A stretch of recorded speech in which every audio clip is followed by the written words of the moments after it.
Okay? Yes? Slept well? Yes? Okay. Alright. Let's start. Everyone left their phones in the room? Yes? If you did not leave your phone in the room, I'm going to give you 1 minute to make sure it's off. 1 minute to make sure it's off.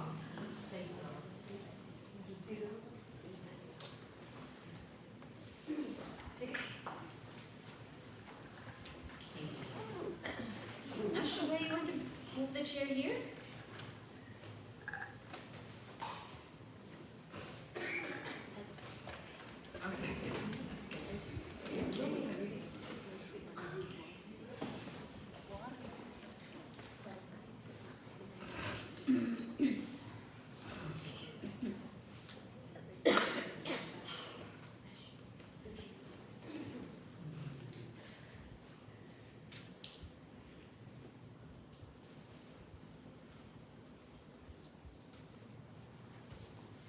We can start because we are checking.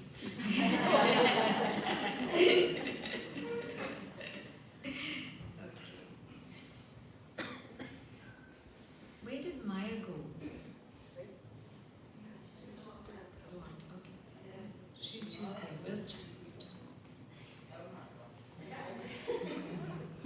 Where did Maya go?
yesterday we saw the glory of a woman through all the 9 stages.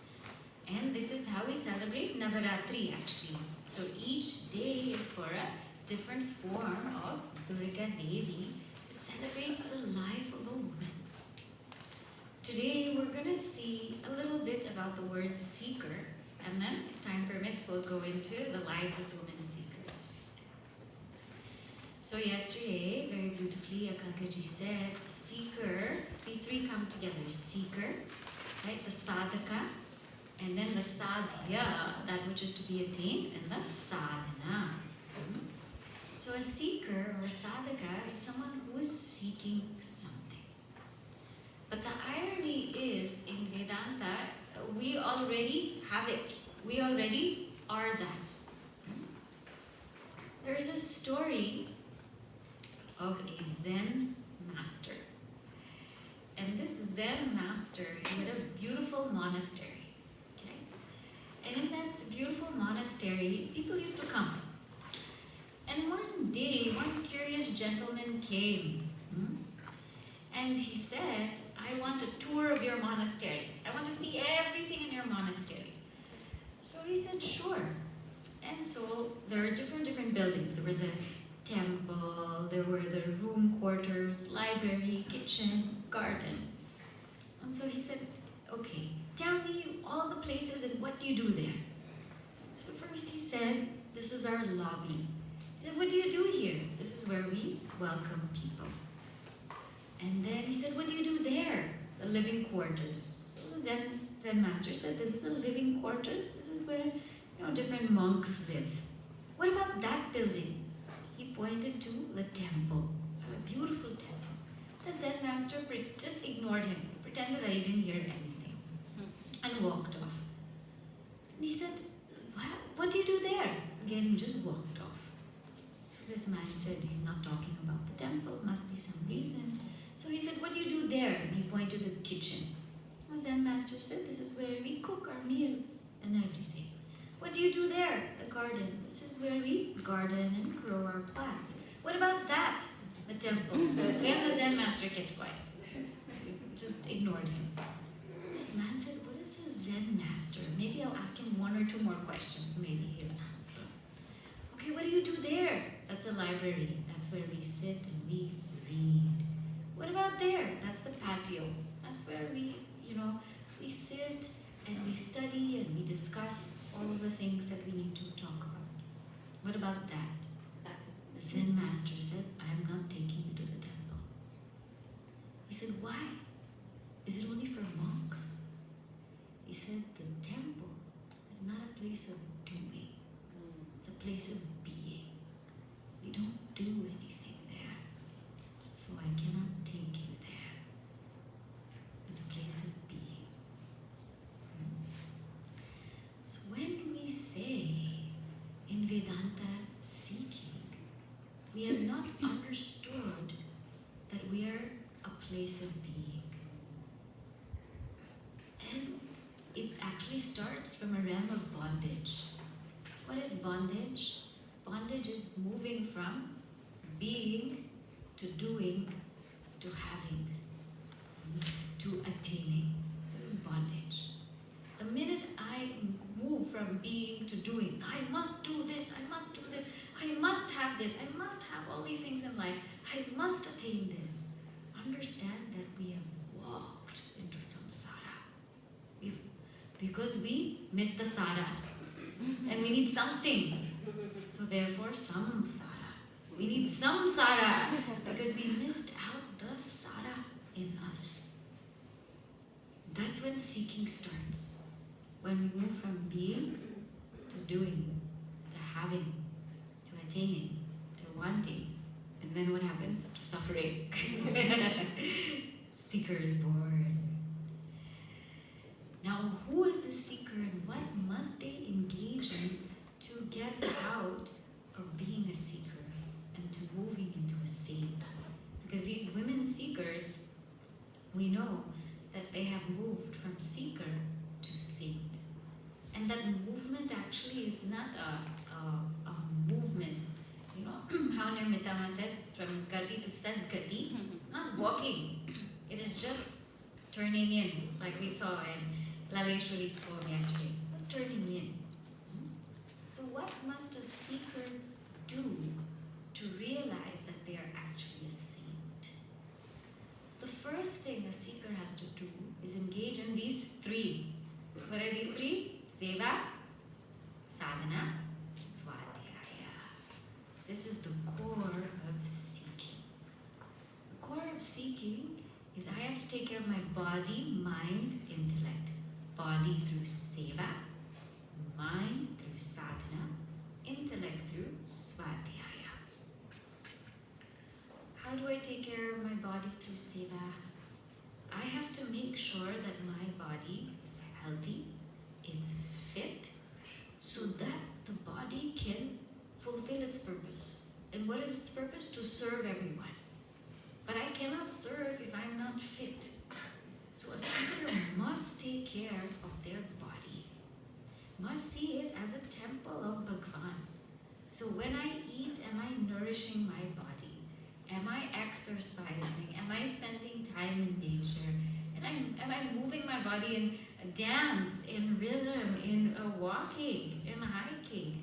Am I doing that so that this body can be a fit instrument to serve whoever I need to serve, whoever comes in front of me?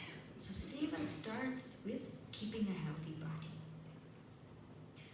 Sadhana is about purifying my mind, having a spiritual practice that makes my mind calm, collected, and cool. So whether my practice is a puja, or a japa, or a nididhyasana, am I having some practice in my life to keep my mind cool and calm? If I miss out this step, I'm going to get disturbed in life very easily. I'm going to get agitated. Oh, heated up about things. So that sadhana keeps me cool. Keeps all of us cool. And svadhyaya is a practice for my intellect. Every day I must engage in higher thinking. Because as a spiritual seeker, my dharma is to stay inspired on this path. There are many things which will not inspire me. Somebody brought up how the elections, the economy, the government, the environment, so many things will pull me down in this world. So my dharma as a seeker is to pull myself up. Even if I'm in Kali Yuga, my seekerhood is to stay in Satya Yuga. And I can if I engage in svadhyaya, the study of the scriptures. Every day I must be inspired. Must be inspired by a quote, by a podcast, a video, by my fellow sadhaka. She can also give me svadhyaya. Something very beautiful I read was, we are so funny because we think that this body is made of 5 elements. That's actually wrong. We think this body is made of 5 elements, that when we were born, the earth entered, water entered, fire, air, space. This body is 5 elements. It's not made of 5 elements, it is it. Because it cannot exist without space. It cannot exist without air. You take out air, you will die. It cannot exist without fire. You take out all the heat from the body, you'll freeze to death. It cannot exist without water, we'll die of thirst. It cannot exist without earth. Imagine in the camp if we said we're fasting today. Right? How many of us would survive? So this body is 5 elements. And it has been sculpted out of 5 elements. So if you take clay, the pot has been sculpted out of clay. If you take water, the wave has been sculpted out of water. So if you imagine earth, this body has been sculpted out of earth. And there actually cannot be any. How many earths are there? How many waters are there? How many spaces? You can't even say spaces. How many spaces are there? How much air is there? How much heat is there coming from the sun? So actually, to say that this is my body and this is not my body is such a strange thing, because there's only one earth. This is earth. This is earth. Right? This is space. This is space. So to actually say this is I is such a foolish thing. So just think if our swadhyaya is there every day, and we're thinking about these higher things every day, can somebody bog us down very easily? No. So understand that if I am getting disturbed, I am missing these three: my seva, my sadhana, and my swadhyaya. I'm missing these three. Now the question comes is, how much time? How much time should I take? You're telling me to do all of these things. How much time? As per you can, you take that time. Because everybody's lifestyle is different. So if only today I can do 20 minutes of making my body fit, 20 minutes of sadhana, 20 minutes of swadhyaya, okay. But have a routine, okay, every day it's going to be like this, 20, 20, 20, 20, 20, 20, 20, 20. If I have more leisure time, okay, maybe 30 minutes in each. Okay, but have a routine that this much time I am going to do it every day. And without a compromise, not negotiating anything. Then a question comes, okay, what if I travel? What if I'm going somewhere? What if an emergency happens? So all these three things, seva, sadhana, svadhyaya, there's a long form and a short form. Taking a bath. When you take a bath in your house, how much time do you take? And when you're taking a bath here, there's a short form. Huh? There's a short form. Just little short form and then you're done. Huh? Correct. When you're at home and you leisurely put makeup on, how much makeup? Long form. There's also short form of makeup, huh? Correct? There's short form. There's 2-3 things and you're done. You're out the door. When you have time to cook, long form cooking, fresh vegetables, chapati from scratch, you're making the atta and you're rolling it and everything. Short form, patel, buy from patel. Right? So, we have to take a bath. We have to eat. Correct? We won't go without that. We'll just make it short form. So please do not go without seva, swadhyaya and sadhana. Do not dare to go without it. If we must, make it short form. For traveling, for emergency. But don't make it short form every day. Correct? So do not go without that, because that is the first pillar of a seeker. Right? Second pillar of a seeker is, I must always know that I am a seeker first. That's my primary identity. I'm a seeker first, and then I'm a mother. What happens if I'm a mother first, then I'm a seeker? Second. Samsara.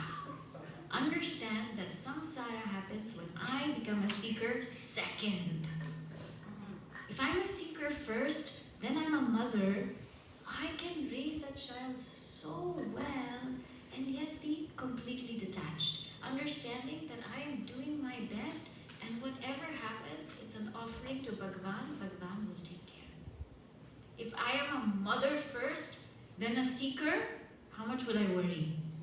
What's my child going to turn out like? Where will they be? How will they be? How is this going to be?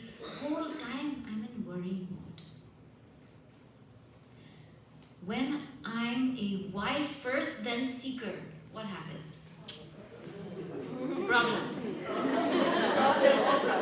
Problem, oh problem. I'm always wanting my husband to pay attention to me? Why is not even acknowledging me? I did so much for the house today, not even one compliment that you did this well, you cooked well. Nothing. He doesn't say anything. What can I do to make him say something? Do nothing. Huh? Do nothing means don't expect anything. Be a seeker first, then a wife. So whether or not they appreciate me, they look at me, they understand me, okay, my eyes are on seeking and this is my path.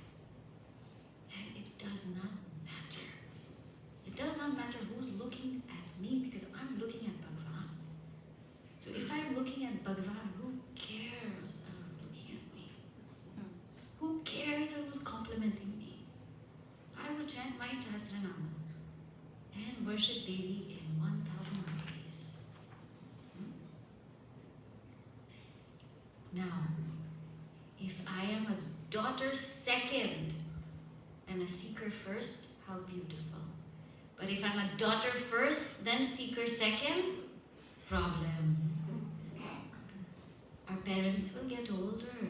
Lots of things will happen to them. We'll get worried. What to do, how to handle this and that. We want to extend their life, extend their life, extend their life. I'm a seeker first. Embrace death. It's a beautiful thing. Everybody has to go through it. And be there for your parents and help them face it with courage. Instead of worry. So suffering happens when I become a seeker second. Second pillar of seeking is put a seeker first. Put the seeker first. I am a seeker first. Third thing. Third pillar of seeking is seek now. Some people might say, "Ki, later on, when my children move out of the house, then I will seek."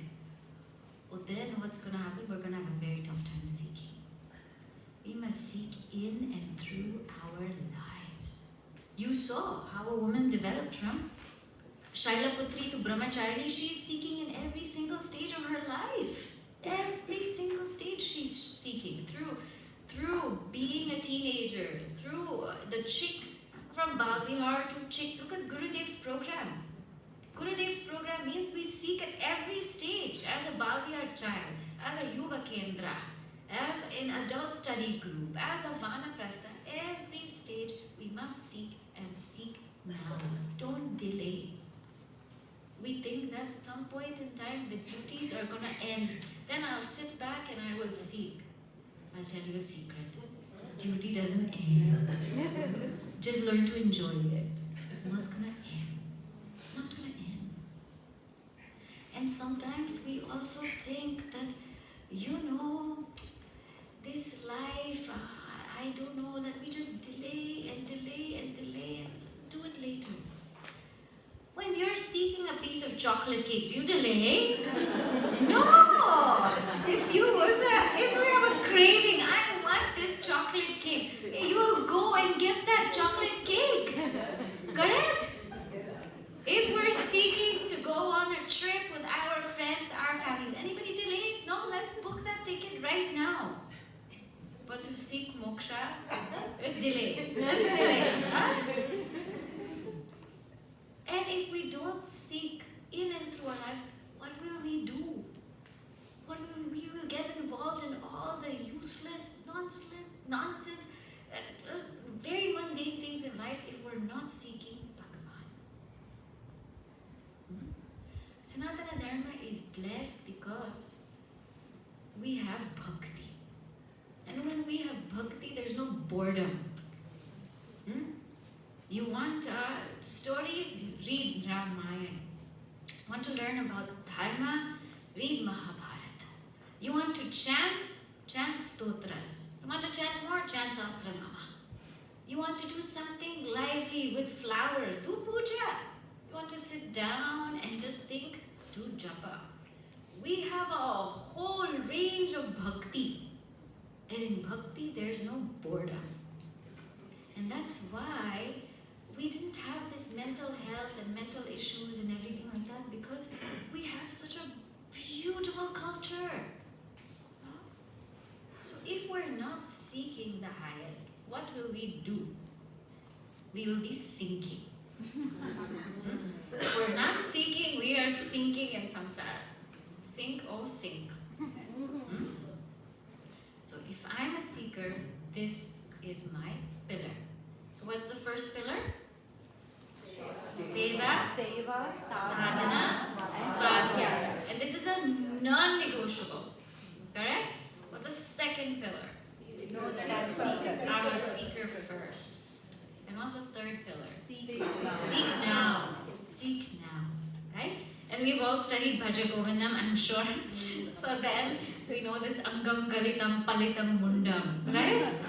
If we start seeking later, then we won't be able to hear also. We'll be able to see. There's no question of Shravanam.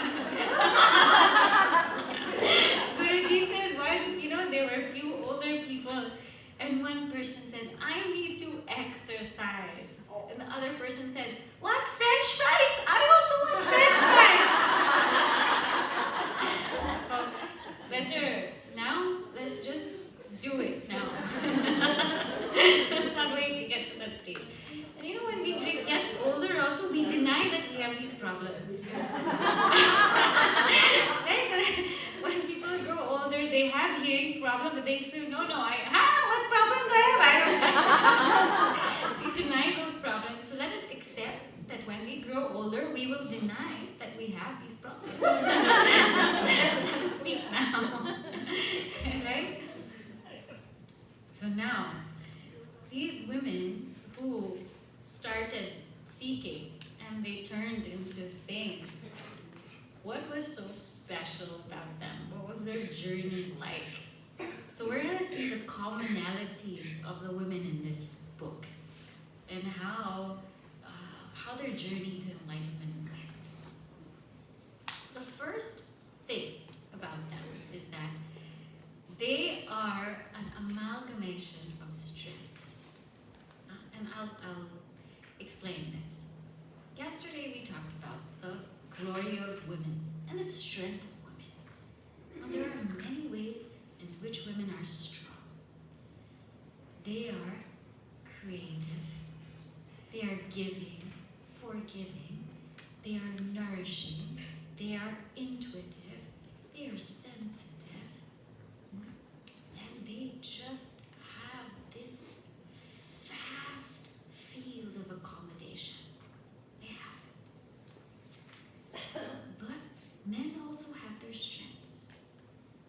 In the same way that certain things come naturally to women, and most women naturally will have this, certain things will come naturally to men. Things like rationality, logic, objectivity, clarity. These things, they come naturally to men. And I'm not saying women don't have it. I'm saying naturally they come to men. And naturally some things come to women. But I'll tell you the beauty about a woman saint or a male saint. They have both these qualities of a man and woman. And in fact, these qualities that naturally come to man and naturally come to woman, you put them together, they are nothing but sadhana chatushtaya. And that's why a marriage is important. Because in a marriage, that woman naturally learns those qualities from a man, and that man naturally learns those qualities from a woman, which makes them both full seekers. So in a great Mahatma, whether they are men or women, they have both these qualities that naturally come to men. You see our Puja Gurudev. Very rational, very logical, very systematic, very nourishing, caring, accommodating, loving, the capacity to love all. Gurudev has it. You see Swamini Sharada Priyanandaji. You're all reading her story. She is so on point, so firm, so disciplined. But yet, look at her ability to give, to love, to serve.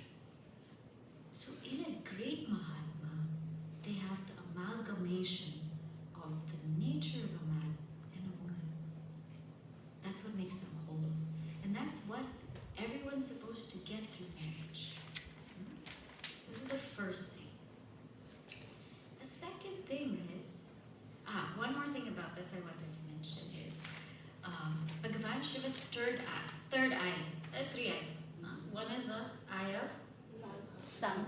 love or compassion, right? And the other eye is of justice. Yeah? So one is compassion, one is justice.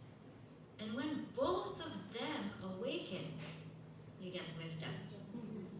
So see, things that are naturally there for women, naturally there for man, when the two come together and awaken, wisdom happens. So when we grow in that way, wisdom happens. Next thing is, these women were in their own prakriti and they enjoyed being in their own prakriti. Prakriti means nature. They were naturally themselves. Sometimes women want to try to be like men. Yeah, I should be like a man, I should think like a man, and and that again, they're trying to change themselves to be a different prakriti. But sometimes women also try to be like other women. Okay, I should be like that woman. I should sing like her. I should speak like her. I should cook like her. I should work like her. I should have a nice friends like her. We compare ourselves to men sometimes. We compare ourselves to other women sometimes. These women, they were just themselves and just enjoyed that. And they flowed in that. So some of them were wanderers, and they expressed that way. Their natural expression was wandering, like Laleshwari. Her natural expression, she just wandered without limits. That was her. Devi, she wandered. We have people like Padma Priya. They were just poetic. Poetry just flowed through them. We have people like Mirabai, Bhaktas. Bhakti just flowed through them. We have somebody like Gargi, philosopher. Philosophy just flowed through them. So they didn't try to be like anybody else. In their own prakriti, they flowed and embraced that. And they understood that God has given me these unique abilities. Let me flow in this way. Let me flow in this way and be in it. The third thing is, now this is very beautiful, because the next step in flowing with one's prakriti, it's not just enough to flow with it, but we must surrender it. So there are people who discover their own nature, their own voice, but they still have self-doubt, they still have confidence, and both of those are not the ultimate. Self-doubt is as faulty as confidence. And I'll explain why. First, people have self-doubt. And something happens that, I don't know if I can do this. I don't know if I'm good enough for this. I better just run away. There's a feeling of, I'll just try to avoid it. But what happens in life, what we avoid comes after us, right? So I'll try to avoid it. I'll try to run after it. Then when they get into it, there's like some nervousness. Can I do it? Can I not do it? Am I going to be good with it? And there's that feeling of limitation. I feel so bound.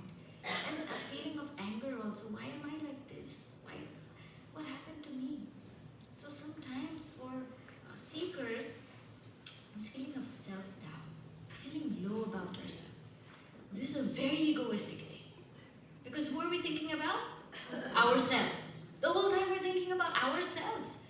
That is such big ego. We think that, no, I don't have an ego, that's a very big ego. Insecurity is an extremely big ego.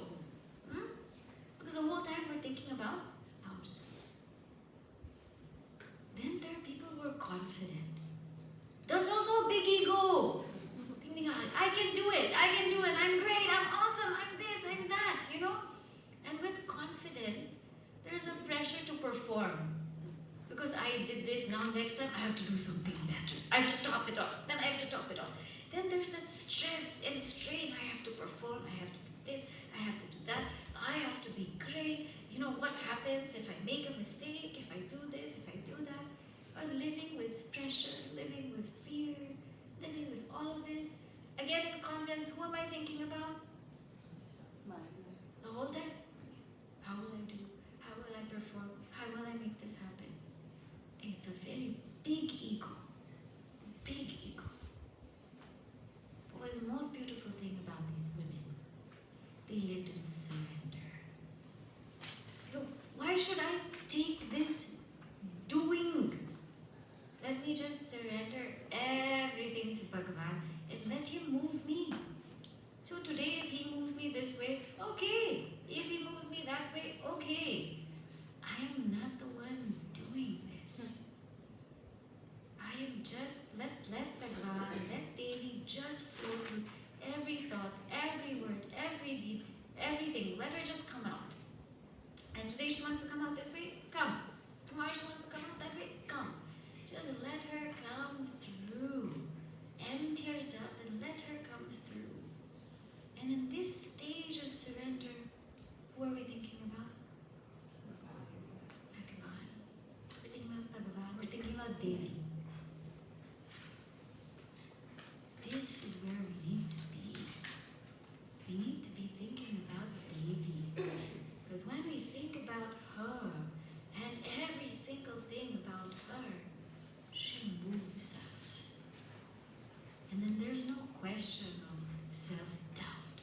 There's no question of confidence. There's no question of, will I perform? Will I do this? Will I do that? There's just a question of, just actually no question. No question. Actually no question. You just surrender. So they lived in surrender, in their own prakriti. And it was so spontaneous that such beautiful things came out from them. And I'm reminded of Anandamayi. She has these Vedantic puns. And she'll say that sadhana is discovering swadhana, right? One's own well. Huh? So what is sadhana? It's discovering swadhana, our own well. What is Vedanta? Veda anta. The end of difference is Vedanta. Naturally fluid. What is Deha? Huh?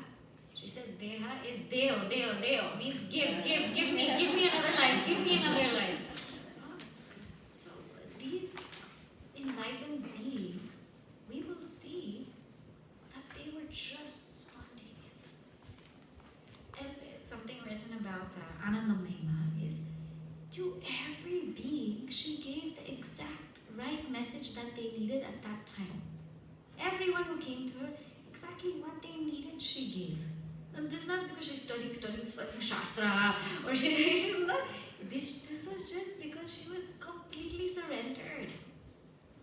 And she gave the perfect message to everyone at that time, but her whole life was a message to all. I'll just say.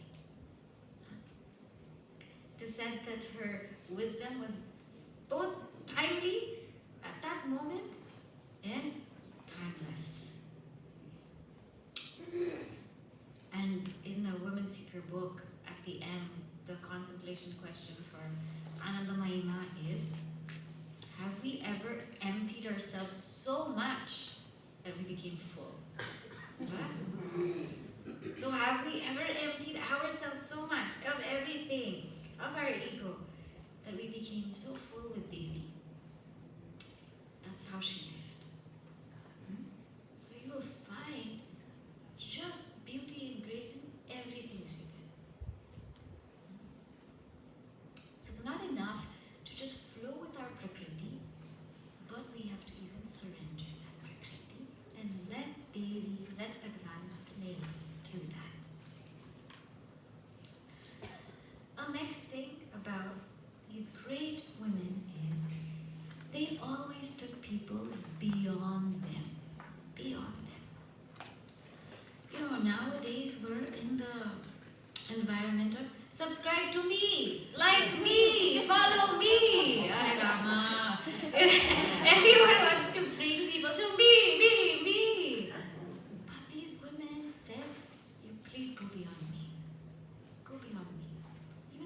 said, I am not the pointed, I am the pointer. Right? Very beautifully in the fireside chat that also came out, right? I am not the pointed, I am the pointer. All of these women said the same thing. Okay, don't come to me. Don't come to me. Just seek the higher, seek the higher, seek beyond. So they never try to bring people to them. Mata Rupa Bhavani, you know her story. So a great sage of Kashmir, a wonderful sage of Kashmir. And she went through tough times in her marriage, tough times. And eventually she left. Eventually she left because nobody could understand the depth of her seeking. She didn't have any children. She went back to her father, and her father taught her, and eventually she wandered on the mountains of Kashmir. And she made herself so invisible that nobody knew where she was. At one point in time, she was meditating in a cave. She was meditating in a cave.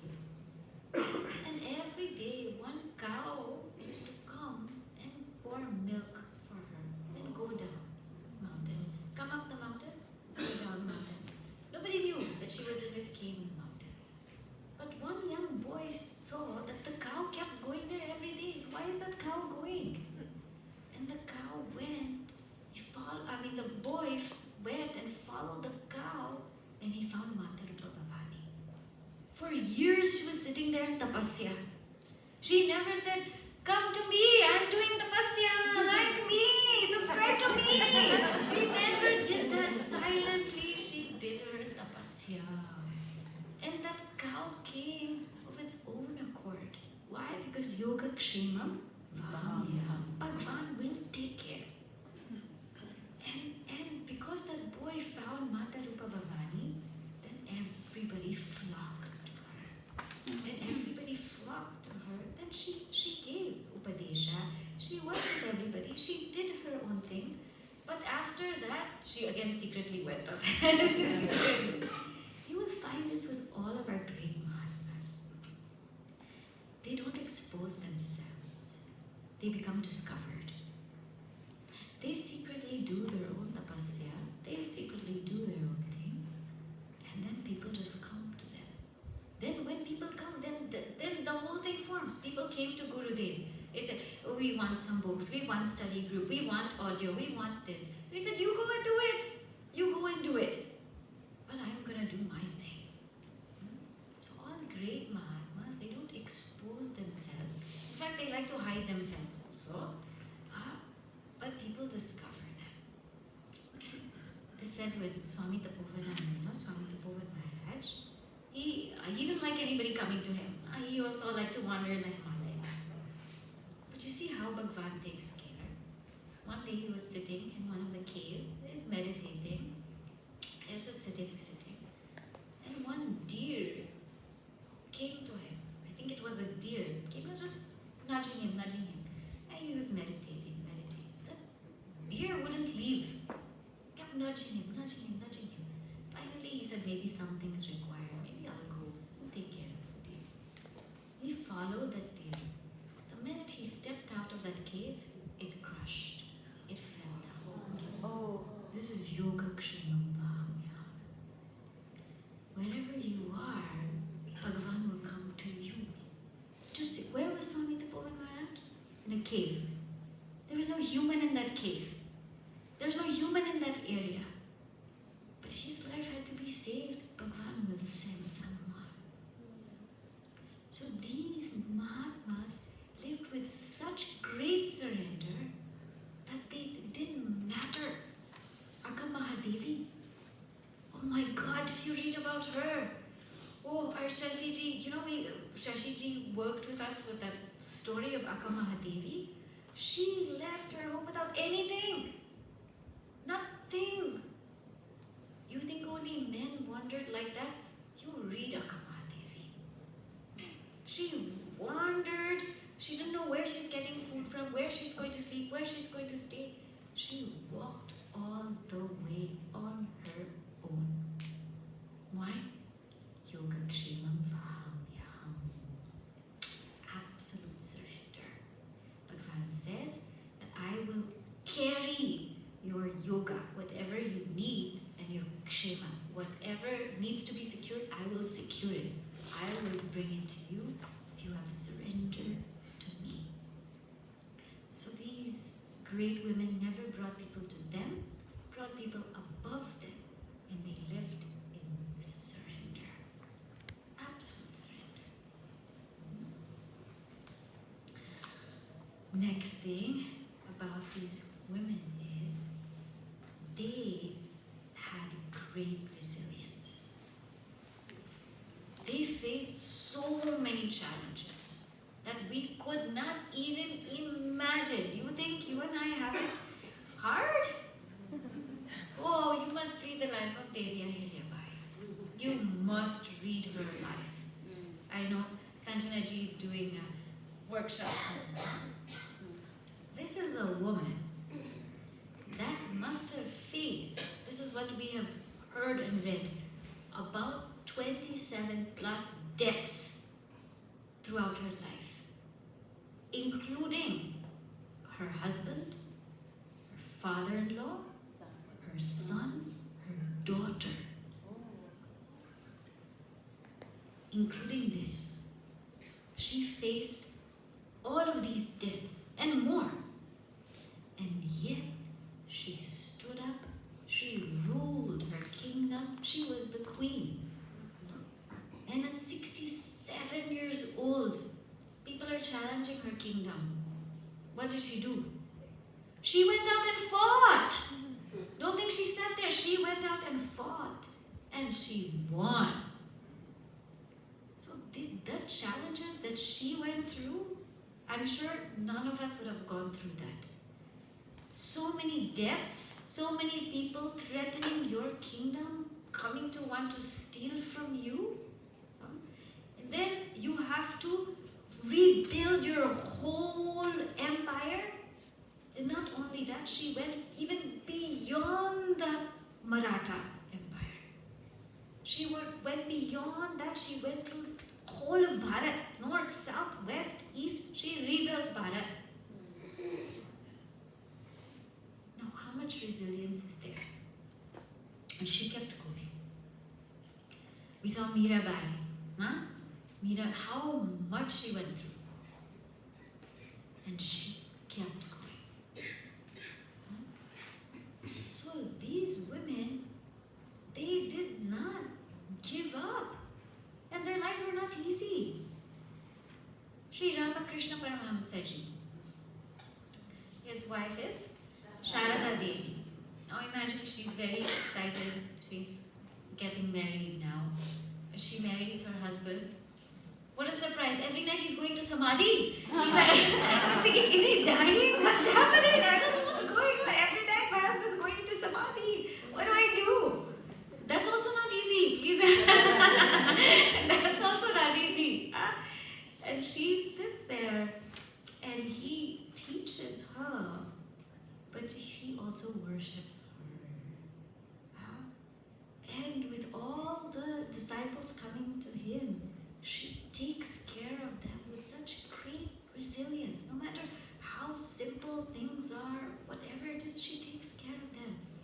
And you know, when Sri Ramakrishna Paramahamsa left the body, she had a tough time. She had a tough time because she was on her own. And Sri Ramakrishna told her, you know, when she was going to give away her bangles, take out her bangles, Sri Ramakrishna came in her dream and said, don't you dare take out the bangles because I have not left you. I am here with you. So she didn't do that. And she wore a white sari with a red border and people would call her Mary Widow. You say, why are you not letting go of all of this? Why are you doing that? And so people, would call her that, would criticize her. Some of the disciples left when Sri Ramakrishna Paramahamsa left. And then when one of them discovered what she was going through, how much hardship she was going through, they came and they said, we will have to take care of her because she is our mother. and they built a home for her to stay. They fed her, they took care of her, and then she also in turn took care of so many disciples. So these women didn't have it easy. We think we have it hard. Please read. They had it even harder. Right? So this is what makes them amazing. This is what makes them from a seeker to a saint. So they had that amalgamation of the qualities of not only a woman but a man together. Second point, they flowed with their own prakriti, their own unique nature. Third point, even more important, is they surrendered that. They were not confident. Surrender is beyond that. So confidence, we're still thinking about ourselves. They didn't have self-doubt also. Absolute surrender. Fourth is, connected people above them and they surrendered to Bhagavan. Absolute surrender again. And the fifth is, they had resilience. This is their lives. So tomorrow, depending on time, I'll maybe take up one or two of them. And yesterday we saw woman, today we saw seeker. Huh? So tomorrow we'll see maybe one or two examples of that. Okay? So the journey is from a woman to become Jagat Mata. Huh? Universal Mother, we saw yesterday. Today we saw seeker to become a saint. A saint. Right? We close our eyes, chant a short bhajan, and then we'll say the closing prayer. Okay? Sit straight. Close your eyes. And feel the glory in you to become a saint.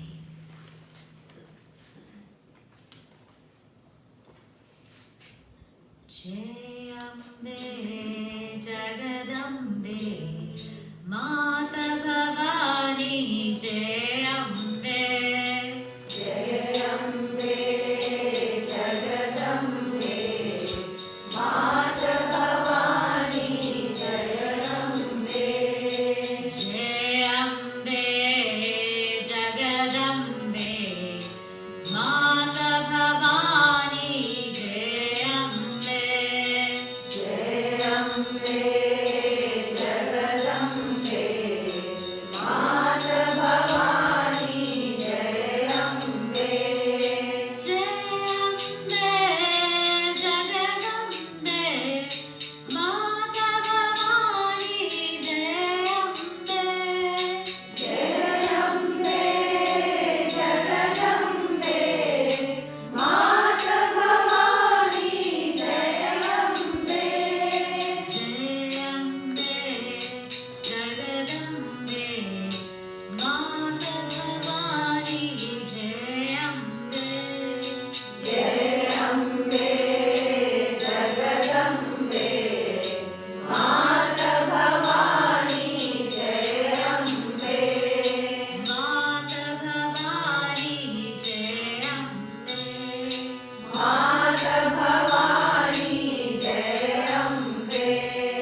Durga Maya ki